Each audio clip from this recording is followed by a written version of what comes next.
So, magandang araw sa inyong lahat. Ngayon po ay i-interviewin ko ang aking ama na isang mamamayan at isang guro.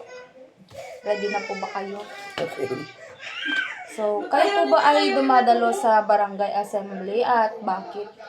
Natural na likas na ako bilang guro at isang mamamayan ay dumadalo sa mga General Assembly ng barangay o pamayanan sapagkat ito ay may karapatan tayo, no, na tinatamasa sa kalayaan. Meron din tayong tungkulin na gampanan ng mga ito sa ating pakikilahok sa pamayanan. Unang-una, sa loob ng isang taon, quarterly, nagdadaos ng General Assembly ang ating barangay, no, sa pamumuno ng ating mga opisyales na naglalahad ng mga programa, proyekto at gawain, no, at mga do's and don'ts, mga dapat at hindi dapat gawin at sa ating pamayanan para maging maayos, mapayapa at syempre doon din sa mga assembly ginagawa o sinasabi, nilalahad ang mga patakaran natin at yung paglalahad ng mga financial statement para may transparency sa barangay kung saan nakikilahok ang inyong lingkod at ang iba pang mga mamamayan sa asembleyang ito sa pagpapatupad o tungo sa mas maayos, mapayapa at ligtas na barangay.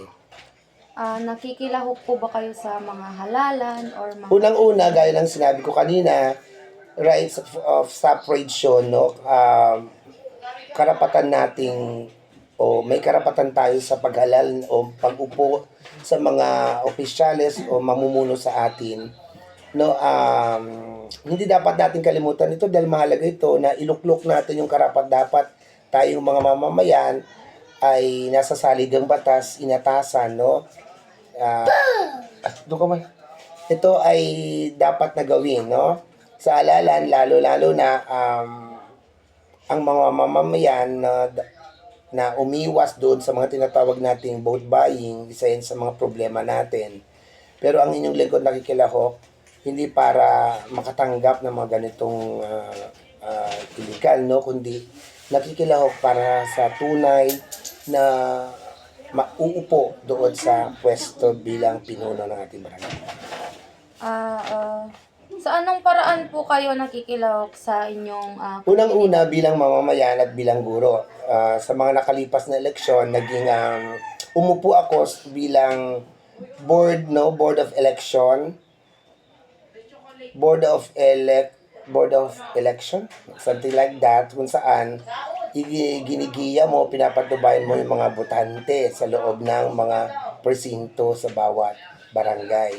So bilang guro yon ay tungkulin nating makilahok talaga ng sa halalan. At bilang mamamayan, ako'y nakikilahok din kung saan doon sa mga matatanda, no, at person with disabilities, lalo na yung mga kamag-anak malapit sa atin, kapamilya, na hindi nakakaboto ng normal, ay nagiging assistor ako. When we say assistor, I have to assist the PWD and those who doesn't know how to write, how to read. So, ang ginagamit lang nila ay thumb mark. So, nakakatulong tayo doon. Yun na yung paglilingkod na rin sa panahong may halalan. Upan pa. Ang apat po. Tuloy-tuloy yun. Uni ka punto ba? Pang-apat, hindi pa tapos. 2 to 3 minutes lang din, Oh, sige. pa. Nakabaybayag ka mga Okay, ni. go.